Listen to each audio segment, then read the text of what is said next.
ایک اللہ ہے، کیا ہے؟ جو تجھے تیرے نافع کے لیے، ٹھیک ہے، تجھے زندگی دے رہا ہے۔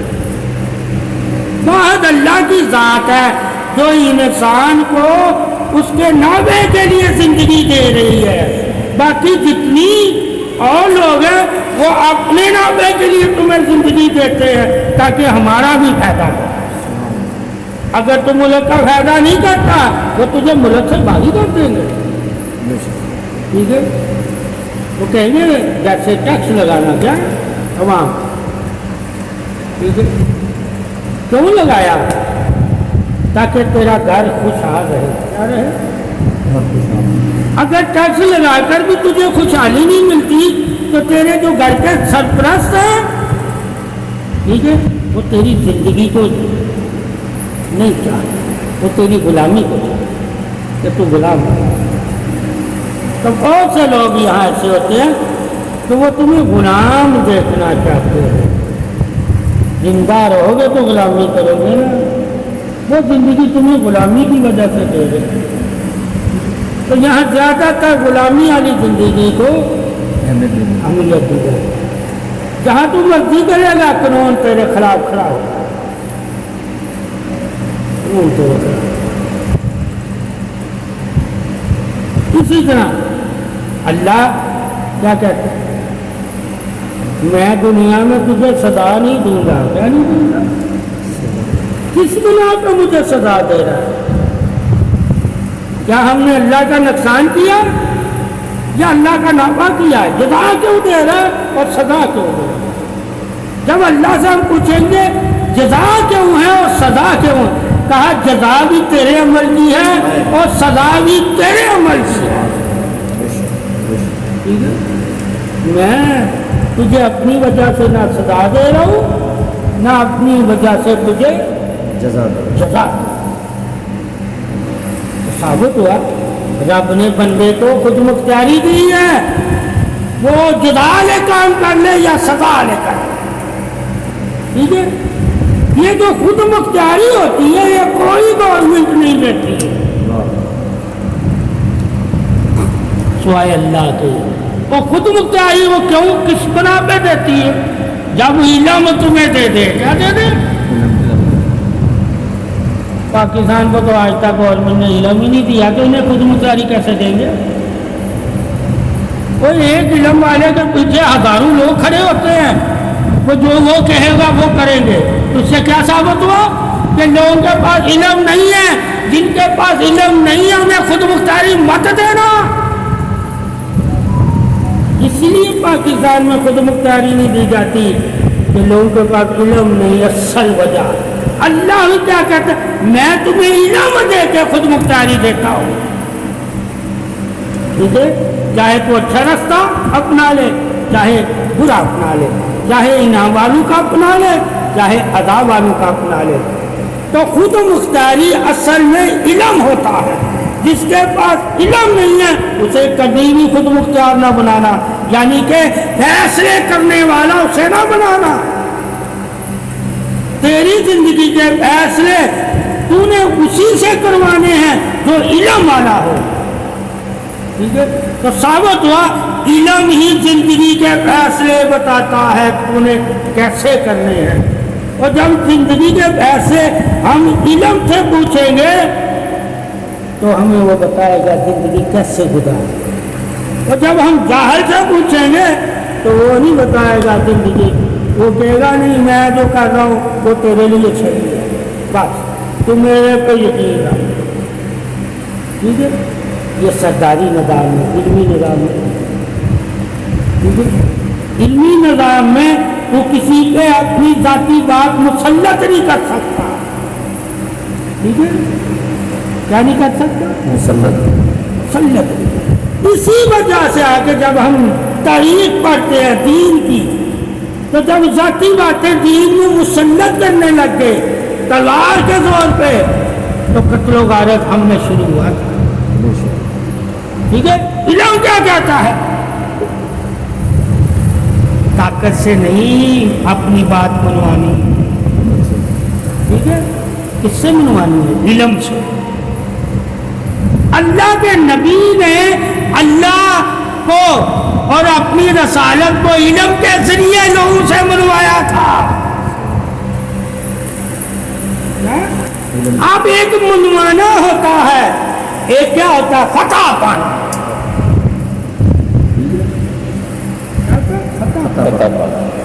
فتح کیا ہے؟ طاقت.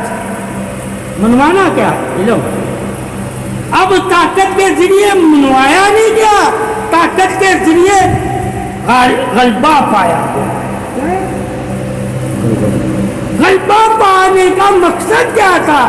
جب ہم اسلام سے پوچھیں گے کہ جن علاقوں میں ہماری اکثریت نہیں تھی مگر ہم جہاد کے ذریعے وہاں غالب ہو گئے، وہ غالبہ جو ہم نے جہاد تلوار کے ذریعے لیا وہ کس وجہ سے لیا؟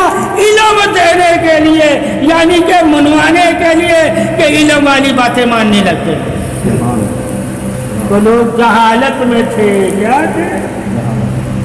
جب ہم پڑھیں گے کہ اسلام کے دور میں جب یہ جنگیں شروع ہوئی یہ جاہلوں سے لڑائی ہو رہی تھی. کس سے ہو رہی تھی؟ وہ جاہل کون تھے؟ کہا جو ایمان نہیں لائے. ایمان نہیں لائے. جب ہم ایمان والوں کی جنگوں کی بات کریں گے وہاں آ کے ہم پوچھیں گے کہ پہلے یہاں بھی بتاؤ، یہاں اسلام پھیلا رہے ہو. ٹھیک ہے، اسلام تو تمہارا قرآن ہے. علم کیا صحابہ کا پاس علم نہیں تھا جو تم ان پہ فتح پائی اور حکمرانی کرنے لگ گئے؟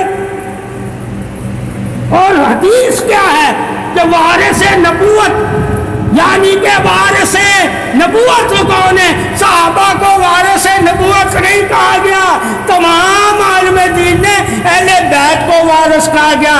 کیوں کہا؟ کہ پتک نہیں دیا تو کہا وراثت تو علم ہوتا ہے. کیا ہوتا ہے؟ انبیاء کی وراثت اولاد کے لیے انبیاء کا علم ہوتا ہے، اس لیے وارث نہیں ہوں گے. کیا نہیں ہوں گے؟ ٹھیک ہے. اب جب ہم اپنے محدثین سے، عالموں سے پوچھیں گے کہ قرآن حدیث کیا کہتا ہے، وہ کہتا ہے انبیاء کی وراثت علم ہے. ان کی اولاد کے پاس علم ہونا چاہیے اگر وہ وارث ہیں. ٹھیک ہے. کہا پھر وارثوں کا علم بھی دیکھنا. وارثوں کا علم بھی دیکھنا کہ باقی جتنے بھی علم حاصل کرنے والے ہیں انہوں نے ایک دوسرے صحابی سے حاصل کیا اور وارثوں نے سینے سے بتایا. علم سینہ بچینا کیا، تاکہ وراثت کا کوئی منکر نہ ہو سکے. ٹھیک ہے. ایک وراثت تیرے پاس آئی ذریعہ، یعنی کہ حدیثوں ہیں. ٹھیک ہے. ایک وراثت ان کے پاس آئی بشارت، یعنی کہ نظر، تو علم کی گہرائی پہ نظر رکھتے. ٹھیک ہے. تم نے پتھر وہ دیکھا جو پانی نے باہر کنارے پہ رکھ دیا، انہوں نے موتی وہ ڈھونڈے جو گوتا لگا تھا. موتی تیرے پاس بھی سمندر گئی ہیں، تم انکار نہیں کرنا، مگر تجھے گوتا نہیں لگا کے حاصل ہوئے. انہوں نے گوتا لگایا، انہوں نے تیرے موتی تجھے دے. موتی تو سمندر گئی ہے، مگر دونوں موتی ہیں، حاصل کرنے کے طریقے دونوں کے ایک جیسے نہیں ہیں. بازار میں وہی بک رہا ہے، ایک سمندر کی گہرائی سے تلاش کر کے لاتا ہے. ٹھیک ہے. اور ایک جو تلاش کیا ہوا ہوتا ہے اس سے آگے خرید لے. وہ سمندر کی گہرائی میں گوتا نہیں لگاتا، گوتے والوں سے لیتا ہے علم موتی. انہوں نے وہ تسلیم کیا، ہم نے جو بھی علم لیا وہ اہل بیت سے لیا. اگر اہل بیت نہ ہوتے تو ہم گمراہ ہوتے. موتی تو لیے ہیں نا, وہی لیے دل سے. اسی طرح صحابہ کرام نے کہا اگر علی نہ ہوتا تو ہم گمراہ ہو جاتے. وقت کے ساتھ ساتھ اہل بیت کی تعریف ہوتی رہی. ابو حنیفہ کے دور میں جیسے ابو حنیفہ امام جعفر کی تعریف کر رہے کہ اگر میں ان کی صحبت میں نہ بیٹھتا, یعنی ان سے علم نہ لیتا. اور امام جعفر صادق کا ابو حنیفہ پہ کیا کرم, کیا اعتماد, کیا بھروسہ تھا کہ لوگوں نے امام جعفر صادق رضی اللہ تعالیٰ عنہ سے کہا کہ آپ جہاد کیوں نہیں کرتے؟ آپ کے تو بڑے جہاد کرتے ہیں. جب اتنے لوگ آپ کے پاس آئے تو آپ انہیں جہاد کی تعلیم کیوں نہیں دیتے؟ ان سے جہاد والا کام کیوں نہیں دیتے؟ ٹھیک ہے, تو مانگو پہ ہے روایتوں میں ہے کیا ہے تاریخ کی مختلف طریق ہے, کوئی کچھ کہتا ہے کوئی کچھ کہتا ہے. امام ابو حنیفہ سے انہوں نے کہا کیا تندور تھا, کیا تھا جو جل رہا تھا, کہا اس میں پوچھ کہا اگر اس جیسے میرے پاس 40 بھی ہوں تو میں جہاد شروع کر دوں گا. مگر صرف ماموں ابو حنیفہ ہی ہے, اس کے علاوہ کوئی اور میرا شاگرد نہیں ایسا. تو 7 حالوں کی وجہ سے بندہ جہاد کے فیصلے کرتا ہے نا. اس سے ثابت ہے ایک واحد جہاد ہے جس میں تم اکیلا نہیں جا سکتا. جب تو شرح پڑے گا کہ جہاد کے لیے صف بندی لازم ہے, میری صف ہی نہیں بن رہی تو میں جہاد کیسے کروں؟ اس لیے وہ جہاد نہیں کرتا, تو صف ہی نہیں بن. تو یہ بھی اسلام میں دیکھنا کہ بہت سے حکم ایسے ہیں جس میں لوگوں کو ساتھ لے کر جانا لازم ہے جہاد کے لیے. کیا ہے اب یہ فیصلے جب دین میں پڑیں گے کہ جہاد کرنے والے کے پاس بھی علم ہونا چاہیے کہ جہاد کس کو کہتے ہیں, یعنی کہ 7 لوگوں کو ملا کے لڑنے کو جہاد کہتے ہیں, اکیلے لڑنے کو جہاد نہیں کہتے. تو اگر ماموں حسین جہاد کے لیے جاتے تو انہیں اسلام کا طریقہ معلوم نہیں تھا کہ جہاد میں اعلان کیا جاتا ہے. آپ صلی اللہ علیہ وسلم نے جتنے بھی اپنی زندگی میں جہاد کیے تمام کے لیے صحابہ میں اعلان کروا کے صحابہ کو بلایا ساتھ چلنے کو. تو سرکار کی زندگی سے ماموں حسین واقف نہیں تھے کہ آپ جہاد کے لیے اپنی فیملی یا اکیلے نہیں جاتے تھے, ساتھ اپنے صحابہ کو لے کر جاتے تھے. تو آپ اکیلے کیوں نکل پڑے؟ تو وہ جہاد کے لیے, یعنی کہ لڑنے کے لیے جانا اعلان کرنا ہوتا ہے. کیا ہوتا ہے؟ وہ تو دعوت میں جا رہے تھے. کیا دعوت. اب ہم جب پڑھیں گے کہ ماموں حسین کو دعوت کوفہ والوں نے دی تھی, اس دعوت پہ تو ابن عباس نے کہا یہ جھوٹے ہیں, یہ تیرے جد امجد سے بھی انہوں نے وفا نہیں کی تھی کہ امام حسین بہتر ہے آپ نہ جائیں, کہیں آپ کو بھی نہ دھوکہ دے دیں. کیا دے دیں؟ تو وہاں کیا ہے؟ دھوکہ دینے والے کے بارے میں اللہ اور رسول کا فرمان کیا ہے؟ منافق ہوتا ہے جو دھوکہ دیتا ہے. تو منافق کی موت تو پہلے ہی لگ گئی تھی. یہ کوفہ والے منافق ہیں. تو منافق ہے کہ علی کو بھی دھوکہ دیا ہے, اور جنہوں نے علی کو دھوکہ دیا ہو کوفہ والے لڑنے آئے تھے علی کے ساتھ. سمجھ راتوں رات بدل گئے, ادھر بھی راتوں رات ہی بدل گئے.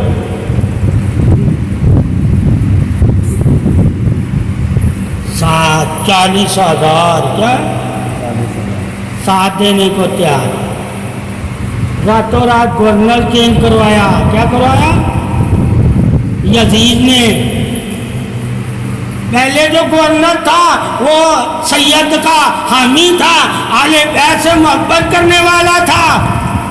پھر گورنر لایا گیا جو مخالف, اس نے تلوار اٹھا لی. کیا اٹھا لی؟ تلوار اٹھا کے کیا کہا؟ امام مسلم بن عقیل اس کے اور اس کے بیٹوں کو قتل کرتا. کوئی کفہ میں انہیں پناہ نہیں دے گا, جو پناہ دے گا ہم اسے بھی قتل کرتے یا سزا دیں گے. کیا دیں گے؟ وہ جنہوں نے اطاعت کیا تھا بیعت کے لیے کہ آپ خط لکھیں ہم راضی ہیں آپ کی بیعت کرنے کے لیے, وہ سارے بکھر گئے تھے. ارے تلوار سے ڈر گئے نا. اب مومن کون ہوتا ہے اس اسلام سے پوچھنا کہ اللہ اور اس کے رسول نے کیا کہا ہے. مومن کون ہوتا ہے جو حق کے لیے جان دے, وہ مومن ہے. مال دے, وہ مومن ہے. اللہ رسول کی محبت میں جان مال اولاد قربان کرنے والے کو اللہ مومن کہتا ہے. مومن کا مطلب ہوتا ہے دوست. کیا ہوتا ہے؟ اللہ تعالی بندے کو جب اپنی صفت عطا کرتا ہے تو صفت کی وجہ سے بندے کو اپنا دوست بنا لیتا ہے. بغیر صفت کے بندہ اللہ کا دوست نہیں بن سکتا. وہ صفت اللہ کی پہچان ہوتی ہے. وہ کوئی اللہ کو پہچان کر, ٹھیک ہے, جان دینے سے ڈرے تو اللہ کی پہچان کا منکر ہو جاتا ہے. کیونکہ اسے پتا ہے کہ میری پہچان صفت سے ہے. اللہ کی نظر میں جسم سے میری پہچان مخلوق کی نظر میں ہے. نظریں بھی دیکھنی ہے ہم نے. کیا دیکھنی؟ کہ اللہ کی نظر میں ہم کس وجہ سے پہچانے جاتے ہیں, مومن ہونے کی وجہ سے, اور مخلوق کی نظر میں ہم کس وجہ سے پہچانے جاتے ہیں, نفس یعنی انسان ہونے کی وجہ سے. ٹھیک ہے, ہر کوئی مجھے انسان کہے گا. کیا کہے گا؟ مگر مومن ہر کوئی نہیں کہے گا. اب کہے گا جب میں ایمان لے آؤں گا. یعنی کہ ایک چیز کو اپنانے سے تم مومن کہلاتے ہو اور ایک چیز میں پیدا ہونے سے تم انسان کہلاتے ہو. ٹھیک ہے, اب تم نے پیدائش پڑھی ہوگی تو پیدائش تمہاری ایک جیسی ہے, یعنی کہ تمام پیدا ہونے والوں کو اللہ پاک پیدا کرتا ہے.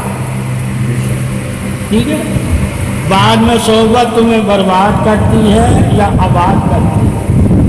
یعنی کہ تم جس کے پیروکار ہو جاتے ہو تم اسی کے نام سے پہچانے جاتے ہو دنیا میں.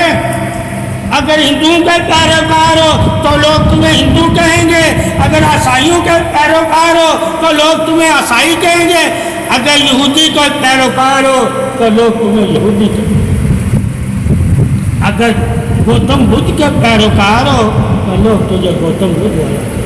ثابت ہوا پیدائش ہماری سب اتفاق کرتے ہیں ہم انسان پیدا ہوئے, مگر پہچان ہماری مختلف ہے. ہم مسلمان ہوئے کلمے سے پہچان ہو جاتے ہیں, نماز سے پہچان ہو جاتے ہیں. ہماری پہچان کیا ہے؟ لا الہ الا اللہ محمد رسول اللہ. ان کی پہچان میں ان کے مسئلے کا, ہماری پہچان میں ہمارا. تو ہماری پہچان سے لوگ ہمارے قریب آئیں گے. ہمارا انسان ہونے کی وجہ سے لوگ قریب نہیں آئیں گے. انسان ہونے کی وجہ سے صرف ہمیں جانا جائے گا. ٹھیک ہے کہ یہ انسان ہے، اور ایمان ہونے کی وجہ سے ہمیں پہچانا جائے گا کہ اس کے قریب ہونا یا نہیں ہونا۔ قربت کیا ہے؟ انسان کی پہچان ٹھیک ہے کیا ہے؟ جاننے کے لیے، اور مومن کی پہچان کیا ہے؟ اپنا ماننے کے لیے کہ یہ تیرا ہے، کیا ہے؟ تیرا بھائی ہے، کیا ہے؟ مومن کا بھائی۔ اب انسانی حساب سے بھی بھائی ہم، اور ایمانی حساب سے بھی بھائی۔ اب جو ایمان لے آیا وہ ایمان والوں کا بھائی ہوا، اور جو ایمان نہیں لیا انسانی حساب میں بھائی ہوا۔ ٹھیک ہے، تو بھائی بھائی تو دونوں طرف سے ہم ہیں، مگر درجہ کس کا ہے؟ ایک اللہ تعالیٰ اپنی صفت کی وجہ سے ہم دونوں کو بھائی بنایا، اللہ کی صفت والے ہم ہو گئے، ہم بھائی ہو گئے۔ ایک انسان کی پیدائش کی وجہ سے، یعنی کہ تم انسان سے پیدا ہوئے، اس وجہ سے بھائی۔ تو جب بھائی بھائی لڑے گا تو اللہ اور اس کا دین کیا کرے؟ بھائی بھائی کا لڑنا جائز ہے، یعنی کہ انسان کا بھی لڑنا جائز نہیں ہے، انسان کا بھی لڑنا جائز نہیں۔ پھر مومن، جب مومن بھائی بھائی ہے تو اس کا بھی لڑنا جائز نہیں ہے۔ جب ہم دیکھیں گے کہ دونوں صورت میں ہمارا لڑنا جائز نہیں ہے، پھر ہم لڑ کیوں رہے؟ کیوں لڑ؟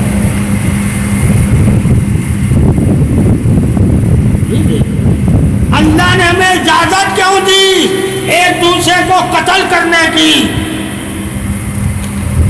جبکہ یہ بھی اللہ کہہ رہا ہے بھائی بھائی کا دشمن نہیں ہوتا۔ اجازت کیوں دی؟ سب سے پہلے یہ دیکھنا ہے کہ ہم ایک دوسرے کو قتل کیوں کرتے ہیں، ایک دوسرے پہ قابض کیوں ہوتے ہیں، ایک دوسرے پہ ظلم کیوں کرتے ہیں، ایک دوسرے کو غلام کیوں بناتے ہیں؟ بھائی بھائی کا غلام نہیں ہوتا، وفادار ہوتا ہے، غلام بھی وفادار ہوتا ہے، اسے غلام کہا۔ بھائی بھی وفادار ہوتا ہے، اسے بھائی کہا۔ اگر دونوں میں وفا نہیں ہے تو نہ غلام تیرا غلام ہے، کسی وقت بھی تجھے شہید کر دے گا، یعنی کہ قتل کر دے گا، وہ تمہارا دشمن ہے۔ اگر بھائی میں وفا نہیں ہے تو وہ بھی تیرا دشمن ہے۔ ثابت ہوا وفا دوست کیا ہے؟ کیا ہے؟ وفا دوست۔ جن میں وفا پائی جائے ان پہ بھروسہ کرو کہ یہ تمہارے محافظ ہیں، اور جن میں وفا نہ ہو ان پہ بھروسہ نہ کرنا کہ یہ محافظ ہیں، یہ تمہارے دشمن ہیں۔ اب دشمنوں سے احتیاط برتو، احتیاط، لڑنا نہیں ہے ڈائریکٹ، پہلے کیا ہے؟ صرف احتیاط، فرق رکھنا، کیا تمہیں اپنے گھر کے راز نہ بتانا، کیا نہ بتانا، اپنے گھر سے دوستی نہ رکھنا، اس کا اپنے گھر میں آنا جانا نہ رکھنا۔ یہ جب ہم پوچھیں گے کہ اسلام میں سب سے پہلے جو قتل صحابہ کے معجزوں میں ہوئے ہیں وہ کس بنا پر ہوئے تھے؟ اسلام میں جس چیز سے منع ہے کہ غیروں کو اپنا غلام یعنی کہ ملازم نہ بنانا، ہے نا؟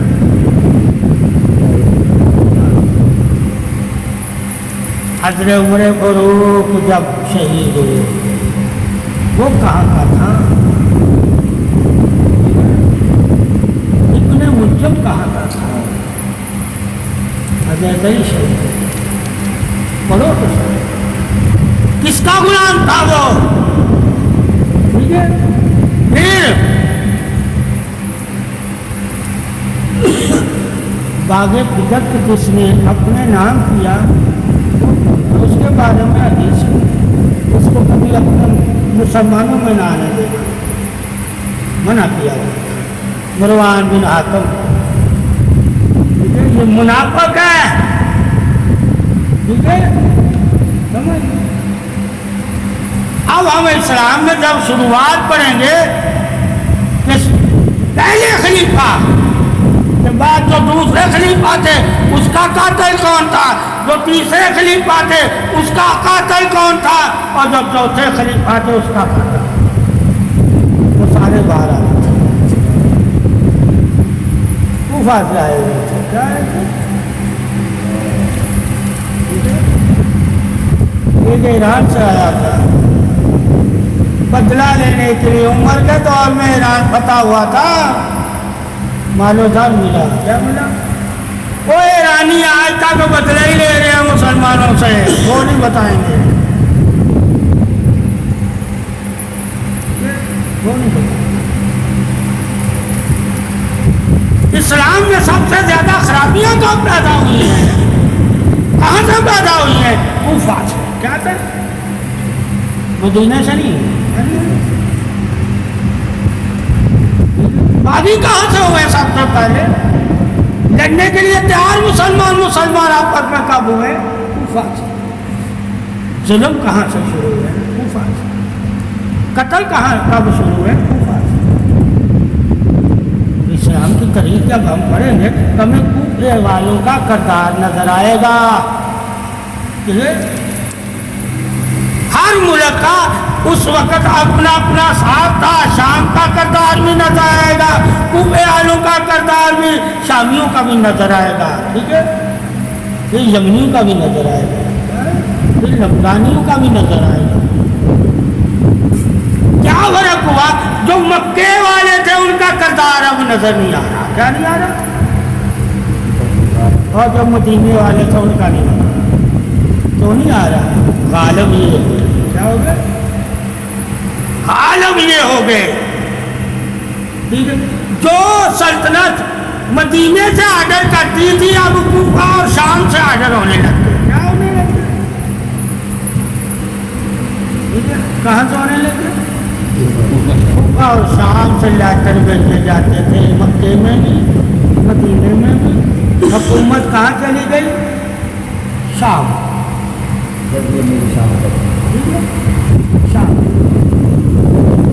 مسجد نبی پہ حکومت جب تھی مسلمان غالب رہا، اور جب کوفہ والوں کو حکومت ملی مسلمان آپس میں لڑتا رہا۔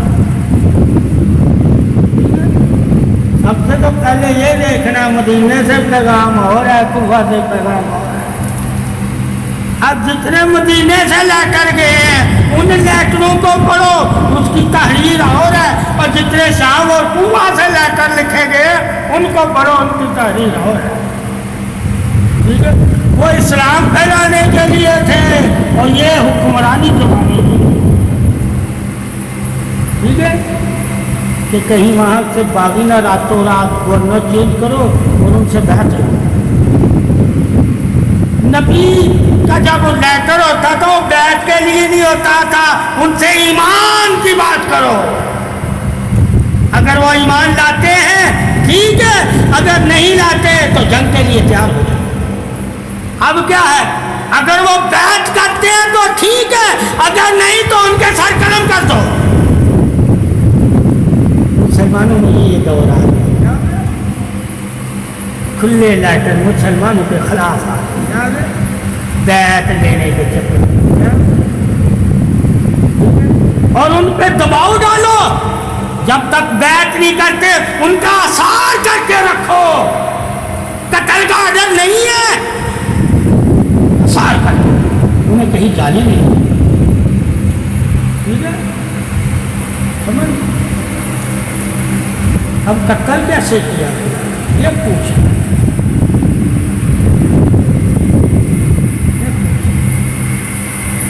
جب طریق کہہ رہی ہے، مولوی کہہ رہے ہیں، عالم دین کہہ رہے ہیں کہ قتل کا یزید نے آرڈر ہی نہیں دیا،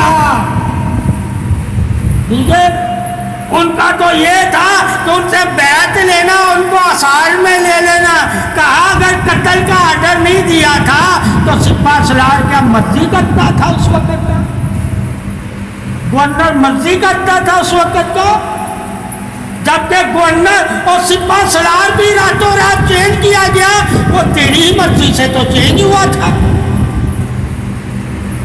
اگر تو لیٹر نہ لکھتا اور دوسرے گورنر کو لیٹر نہ دیتا کہ یہ لیٹر دے کے اسے ہٹا دینا خود گورنر، اور مجھے حسین کا کیا چاہیے؟ بیگ چاہیے، ہاتھ چاہیے، تاکہ لوگ جان جائیں کہ میں حق پہ ہوں۔ حسین نے اسی لیے تو میرا ساتھ دیا،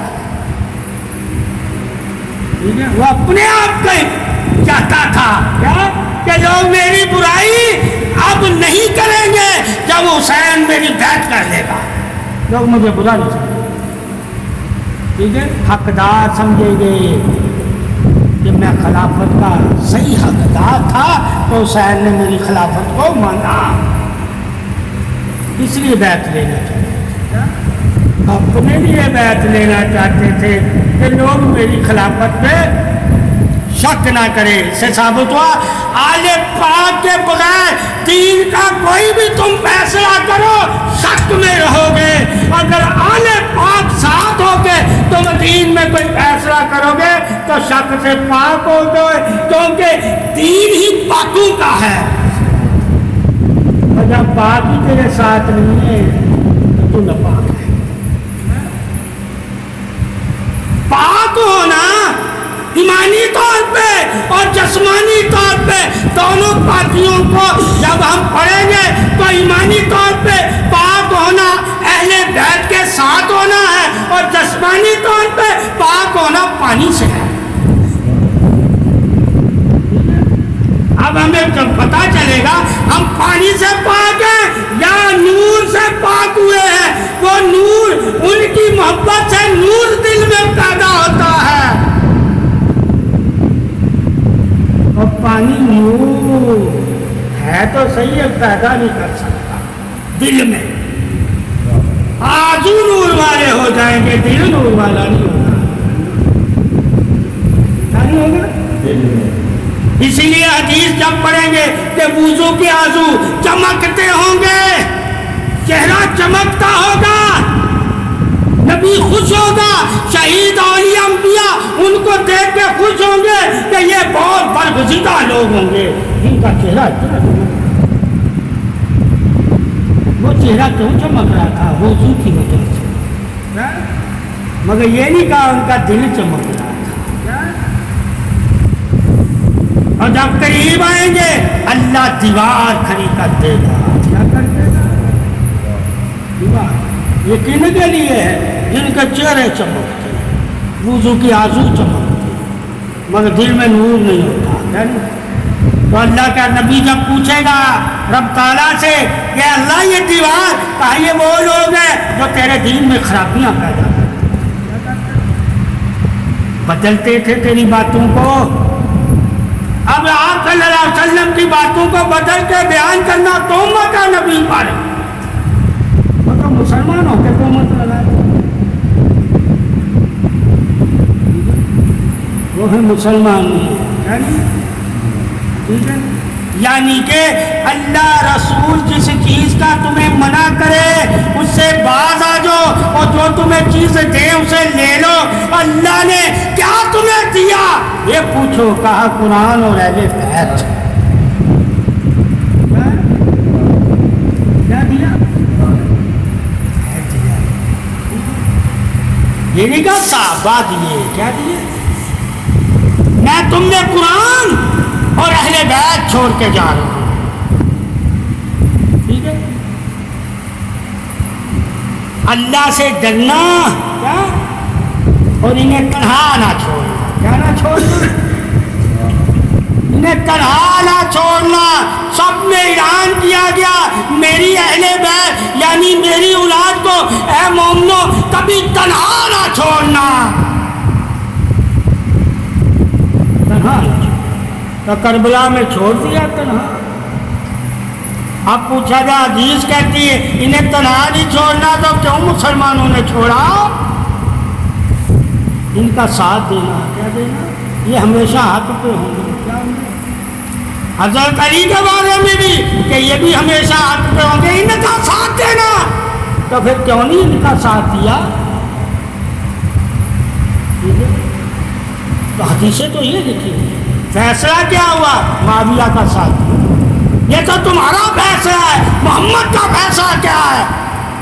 کہ علی کا ساتھ۔ آدم کی ساری اولاد اگر ایک طرف ہے اور علی ایک طرف ہے اکیلا، تو علی کو دیکھنا، آدم کی اولاد کو نہ دیکھنا، یعنی کہ اکثریت نہ دیکھنا۔ کیا نہیں دیکھنا؟ جب تو نے اکثریت کے فیصلے کو دیکھا، اکیلے کو نہیں دیکھا۔ نبی نے تو اس وقت ہی فرما دیا تھا تو علی کو دیکھنا، یہ جس طرف ہے اس طرف خدا ہے، اس کا رسول ہے، قرآن بھی اس کے ساتھ، خدا بھی اس کے ساتھ اور رسول بھی اسی کے ساتھ۔ اور قیامت یعنی کہ روز حشر کے دن، قیامت کے بعد یہ حاضر بھی نبی کے ساتھ ہوگا، یعنی کہ قرآن بھی اس کے ساتھ ہوگا۔ آب کوثر کے پاس حاضر ہوں گے، کوئی صحابی آب کوثر پہ حاضر نہیں ہوگا، میدان کربلا میں حاضر ہوں گے آب کوثر پہ، یعنی کہ آب کوثر کا ساتھ صرف آل پاک کہ جو چاہتا ہے مجھے آب کوثر اللہ عطا کرے وہ آل کا ہو جائے، اگر وہ آل کا نہیں ہوتا تو وہ مومن ہی نہیں ہوتا۔ تو ہم نے یہ دیکھنا کہ مومن ہونے کی دلیل کیا ہے؟ آل سے محبت، آل کا ساتھ دینا، آل کے ساتھ ہو جانا۔ جو ان کے مخالف ہو جائے وہ اللہ رسول کے مخالف ہے، اور جو ان کو برا بلا کہے اسے نعوذ باللہ من ذالک اللہ کے رسول کو برا کہا، اور جس نے اللہ کے رسول کو برا کہا اس نے اللہ کو کہا۔ یہ بھی جاننا ہے کہ محمد جو تمہیں کہتا ہے وہ مجھے کہتا ہے، میں اس کا جواب دوں گا، ٹھیک ہے؟ تو اللہ پھر اس کا جواب دے گا، کیسے دے گا؟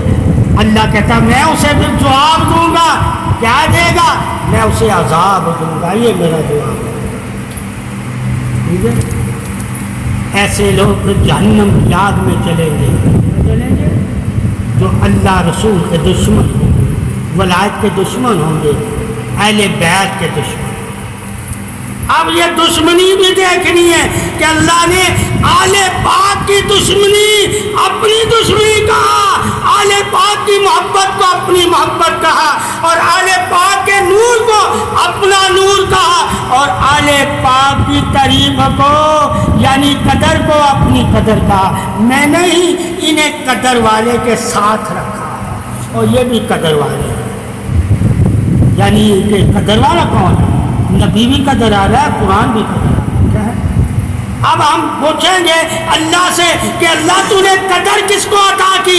کہا میں نے قرآن اور رسول کو عطا کی، اور ساتھ کس کو دیا؟ کہا علی، فاطمہ، حسن، حسین،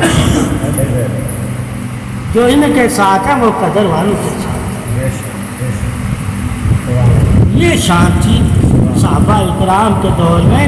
آپ صلی اللہ علیہ وسلم جو بیان کرتے تھے صحابہ اکرام کو اپنی اولاد کی تعریف اور شان اور بقا اور نور اور سادگی، پاکی اور خیرات اور محبت اور بھرم، اس لیے آپ صلی اللہ علیہ وسلم حضرت حسن و حسین کی محبت میں منبر بھی چھوڑ دیتے تھے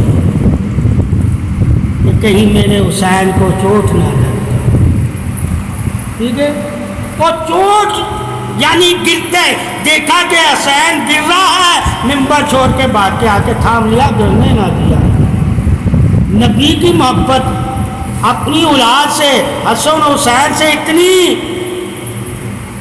اور امت تاریخ میں کچھ لکھوا رہی ہے کہ قتل کر دیا گیا، شہید کر دیا گیا۔ وہ جو امام حسین اور حسن کی آنکھوں میں آنسو نہیں دیکھ سکتا وہ محمد صلی اللہ علیہ وسلم، مومن نے تو دیکھ لیے۔ جو آپ کا رونا برداشت نہیں کر سکتا وہ محمد صلی اللہ علیہ وسلم۔ مومنوں نے تو کربلا میں رلا دیا۔ اب وہ بھی حدیثیں دیکھنی ہیں کہ آپ صلی اللہ علیہ وسلم کو امام حسن حسین، فاطمہ اور علی سے محبت کتنی ہے۔ ایک ہے ایمان، ایمان تو سارے صحابہ کے پاس تھا، ایک ہے محبت، محبت اہل بیت ہے۔ اب کلمے کی پاسداری تو سب نے کی ہے، محبت کا پاسدار، ٹھیک ہے؟ ہم قرآن اور کلمے کی عظمت بیان کریں اور رسالت کی عظمت بیان کریں، تعریف کریں، اور جس کا اللہ اور رسول اور قرآن تعریف کر رہا ہے اس کی بھی تعریف ہمیں کرنی چاہیے۔ وہ اہل بیت ہے جس کی وجہ سے ہماری نماز، ہمارا حج، ہمارا عمرہ، ہماری زکوٰۃ کے ہر نیکی اللہ کی بارگاہ میں انعام بنتی ہے، وہ آل پاک کی وجہ ہے۔ جس کی وجہ سے نیکی ہمارے لیے انعام بن گئی وہ آل پاک ہے، اس انعام والوں کی تو تعریف کرنی چاہیے نا، جو ان سے انعام حاصل کریں، صحابہ کرام، ان کی ہم تعریف کریں، اور جن کی وجہ سے اللہ آپ صلی اللہ علیہ وسلم کی امت کو انعام والوں میں شامل کرے، ان کی تعریف ہی نہ کریں۔ اگر ان کی محبت نہ ہو تو تمہاری نماز قبول نہیں ہوتی، جب تمہاری نماز ہی نہیں قبول ہوگی تو تم انعام والوں میں کیسے داخل ہو جاؤ؟ سب سے پہلے تو یہ دیکھ کہ اللہ ہمیں انعام والوں میں شامل کر۔ اللہ سے کہہ تو رہے ہیں، اللہ ہمیں بتا رہا ہے کہ انعام والوں میں تم کب شامل ہوگے؟ جب انعام والوں سے محبت کرو گے، جن کو میں نے انعام عطا فرمائے، یعنی کہ قدر کے ساتھ اتارا۔ وہ قدر والے کون ہیں؟ کہا ابراہیم اور ابراہیم کی اولاد اور محمد صلی اللہ علیہ وسلم کی اولاد، یہ ہیں قدر والے۔ اگر ان کی قدر نہیں کرو گے تو تم بھی قدر والے نہیں ہو۔ تو جب قرآن سے پڑھیں گے قدر والے کون ہیں، کہا یہ قدر والے ہیں۔ اور مومن کو کیا حکم ہے؟ قدر والوں کی قدر کر۔ اگر تو قدر والا بننا چاہتا ہے تو اس وجہ سے ہم قدر کرتے ہیں اہل پاک کی کہ اللہ تعالیٰ نے انہیں قدر والے کے ساتھ قدر والا بنایا۔ ہم ایمان لا کر، ایمان میں سلامتی پا کر، ایمان میں گواہی دے کے، ایمان میں نیکیاں کر کے، ایمان میں جہاد کر کے ہم قدر والوں میں شامل ہونے کے لیے کرتے ہیں۔ نماز ہم پڑھتے ہیں شامل ہونے کے لیے، ان کے ساتھ اللہ نے کہا یہ شامل ہی، ان کے ساتھ قدر ہے، ٹھیک ہے؟ یہ قدر والے، ہم قدر کو حاصل کر کے قدر والے کرتے ہیں۔ اللہ نے انہیں قدر والا بنا کے قدر والا بنایا، ٹھیک ہے؟ اس لیے کہا اولاد ابراہیم، اور ابراہیم کون ہیں؟ جن کے ساتھ اللہ نے قدر کی نشانیاں رکھی ہیں تاکہ تم جان جاؤ کہ یہ قدر والے ہیں۔ اور محمد صلی اللہ علیہ وسلم اور اولاد محمد، جن کے ساتھ اللہ نے قدر کی نشانیاں رکھی ہیں تاکہ تم جان جاؤ کہ یہ قدر والے ہیں۔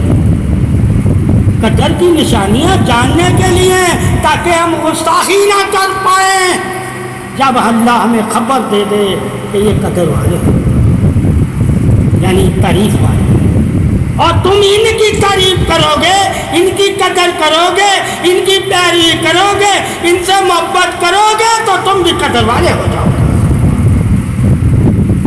تو وہ صحابہ بھی قدر والے ہو گئے جنہوں نے آل اور آل محمد اور محمد صلی اللہ علیہ وسلم کی قدر کی اور انہیں عزت عطا کی، اور ممبر سے اتر کے انہیں ممبر پر بٹھا لیتے تھے، وہ تھے قدر والے، ٹھیک ہے؟ ایسے صحابہ بھی ہیں جن کا دل کبھی بے چین ہوتا تھا نبی کو دیکھنے کے لیے تو حسن حسین کو دیکھ لیتے تھے۔ ان صحابہ کے بارے میں بھی بتاؤ، ان صحابہ کے بارے میں کہ ان صحابہ کی عظمت پہچان قدر حق کیا تھی کہ حسن حسین کو جب دیکھتے تھے وہ کہتے تھے ہم نے اللہ کے رسول کو دیکھ لیا۔ اور ان کے بارے میں بھی بتاؤ جنہوں نے ان کی گردنیں اڑائی تھی، یعنی شہید کیا، ظلم کیا۔ ایک صحابی ایسے کہ نبی اکرم صلی اللہ علیہ وسلم کے پردہ کرنے کے بعد جب انہیں آپ صلی اللہ علیہ وسلم کے دیکھنے کی طلب ہوتی تھی تو حسن حسین کو دیکھ لیتے تھے۔ اور پھر اسلام کی تاریخ میں ایسے لوگ بھی آئے جنہیں انہیں پہ ظلم کیے، قتل کیا، خون بہائے، کہا سب صحابہ بھی ایک جیسے نہیں، سب تاریخ بھی ایک جیسی نہیں، سب لوگ بھی ایک جیسے نہیں، سب دور بھی ایک جیسے نہیں، بدلتے گئے۔ تو اس لیے وہ جو صحابہ ہیں جو کہہ رہے ہیں حسن حسین سے لکھوا کے لاؤ میں ان کا غلام ہوں، اور جو کہہ رہے ہیں ان سے لکھوا کے لاؤ کہ میں ان کا امیر ہوں۔ ایک کہہ رہا ہے لکھوا کے لا بیٹا حسن حسین سے کہ میں ان کا غلام ہوں، ان کے نانا کا، اور ایک کہہ رہا ہے لکھوا کے لا حسین سے کہ میں ان کا امیر ہوں، خلیفہ ہوں۔ دونوں کی باتوں میں جب ہم فرق رکھیں گے تو امیر ہو کے بھی غلام ہے، وہ عمر ہے، سلام ہے، سلام ان کو کرو جو امیر ہو کے بھی آل پاک کا غلام بن کر، ٹھیک ہے، اور جو آل پاک کو غلام بنائے لعنت اس پہ بھیجو، ٹھیک ہے۔ اللہ کا یہی فیصلہ ہے کہ سردار سردار ہی رہیں گے، ٹھیک ہے۔ اللہ اور رسول نے اپنی اولاد یعنی حسن حسین فاطمہ اور علی کو ہی سردار کہا ہے، اور یہ اپنے آپ کو سردار کہا ہے، ایک نوجوانوں کا سردار، ٹھیک ہے، یعنی حسن حسین نوجوانوں کے سردار، فاطمہ تو زہرا عورتوں کی سردار، علی سرداروں سے عظیم، یعنی کہ حسن حسین سے عظیم، عظمت والا، بلند، اور محمد صلی اللہ علیہ وسلم تمام انبیاء سے عظیم اور بلند اور سردار۔ یہ جب سرداری پڑھیں گے تو پھر ہمیں پتہ چلے گا نا کہ غلاموں نے مخالفت کس کی تھی، غلاموں نے شہید کس کو کیا تھا، کس نبی کے گھر کو اجاڑا تھا۔ جب ہم جانیں گے کہ یہ کس کی اولاد تھی، کس کی نسبت تھی، کس کی زبان انہوں نے دیکھی اور چاٹی تھی، کس کا لب لیا تھا، اور کس کی گود میں کھیلے تھے، اور کس کی کمر پر سوار ہوتے تھے، اور کس کے سینے پہ چڑھتے تھے، اور کس کو اپنی سواری بناتے تھے۔ جب یہ پڑھیں گے اسلام میں تو پتہ چلے گا، جن کے لیے محمد صلی اللہ علیہ وسلم جھک جائیں ان کے لیے امت نہ جھکے، تو محمد صلی اللہ علیہ وسلم کی ادا کو اس نے چھوڑ دیا۔ آپ صلی اللہ علیہ وسلم جن کے لیے جھکتے تھے وہ حسن حسین، ٹھیک ہے، اور ہم ان سے لڑنے کے لیے تیار ہو جاتے ہیں۔ تو پوچھنا چاہیے نا کہ نبی کی پیروی سب سے پہلے چھوڑی کس نے ہے؟ جس نے حسن حسین کی مخالفت کی، کیوں؟ محبت ہے محمد کی حسن حسین، اور جو محبت کی مخالفت کرے وہ نفرت ہے، اور نفرت اسلام منع کرتا ہے، وہ نفرت جہنم سے تعلق رکھتی ہے۔ جس کا تعلق جہنم سے ہے وہ نفرت ہے، اور جس کا تعلق جنت سے ہے وہ محبت ہے۔ اسی لیے تو جنت کی وجہ سے اللہ تعالیٰ نے کہا ہے جس کے دل میں محبت ہوگی، علی کی نور ہوگا، نور کا تعلق جنت سے ہے، وہی جنتی ہے، اور جس کے دل میں نور نہیں ہوگا وہ جہنمی ہوگا، کیونکہ اندھیرے کا تعلق جہنم سے، آگ کا تعلق جہنم سے، پیپ کا تعلق جہنم سے، یعنی گند بھرا ہو۔ جس کے دل میں گند بھرا ہوگا وہ منافق ہوگا، جس کے دل میں آگ بھری ہوگی وہ کافر ہوگا، ٹھیک ہے، یہ نہیں دیکھیں، اس لیے وہ ٹھنڈا رہتا ہے جو گند رکھتا ہے، جلدی غصے میں نہیں آئے گا، مطلب نکالے گا، غصہ نہیں کرے گا، ٹھیک ہے، جلال نہیں آئے گا۔ وہ جلال کا تعلق بھی جس سے ہے نور سے، گرج چمک والا نور، دبدبے والا۔ تو یہ چیزیں جب ہم پڑھیں گے اہل بیت کے بارے میں آپ صلی اللہ علیہ وسلم نے کیا کیا فرمایا، اور اہل بیت کی محبت میں آپ صلی اللہ علیہ وسلم نے کیا کیا کر کے دکھایا، کر کے بھی دکھایا، کہ ایک بچے کی حسین جیسی وہ آواز تھی، اس کا استاد اسے ڈانٹ رہا تھا، وہ رو رہا تھا، آپ صلی اللہ علیہ وسلم اس کے پاس چلے گئے کہ آج کے بعد اس بچے کو مارنا نہ، کیونکہ میرے حسین سے اس کی آواز ملتی ہے، مجھے تکلیف ہوتی ہے۔ وہ رونے پہ جس کے اللہ کے نبی کو تکلیف ہو، اس کو تم نے نیزے مارے ہیں، جس کے جسم کو اللہ کا نبی اپنا جسم کہے۔ ٹھیک ہے، فیصلہ ہو گیا کہ حسین کا جسم اللہ کے نبی نے کہا میرا جسم، تو نبی کے جسم کے بارے میں پھر قرآن لہب صورت اتارتا ہے، لہب کہ جو تیرے جسم کو تکلیف دے رہا ہے میں اس کے ساتھ جسم۔ اب جسم جب حسین کو کہہ دیا تو سورہ لہب پڑھ لیا کرو، کیا کرے گا اللہ ان کے لیے جو نبی کے جسم کو دیا، وہی فیصلہ ہے اللہ کا جو محمد صلی اللہ علیہ وسلم کے لیے، جو نبی کے جسم کو تکلیف دے اور نبی کے جو حسن حسین کے جسم کو تکلیف دے انہیں مجھے تکلیف۔ یہ فیصلے ہوتے ہیں کہ اللہ قرآن میں کہاں کہاں کیا کیا فرما رہا ہے، اور نبی اپنی نسبت سے حسن حسین کے بارے میں کیا کیا فرما رہا ہے۔ تم کلمے کی نسبت لے کر تم فخر کرتے امتی ہو کہ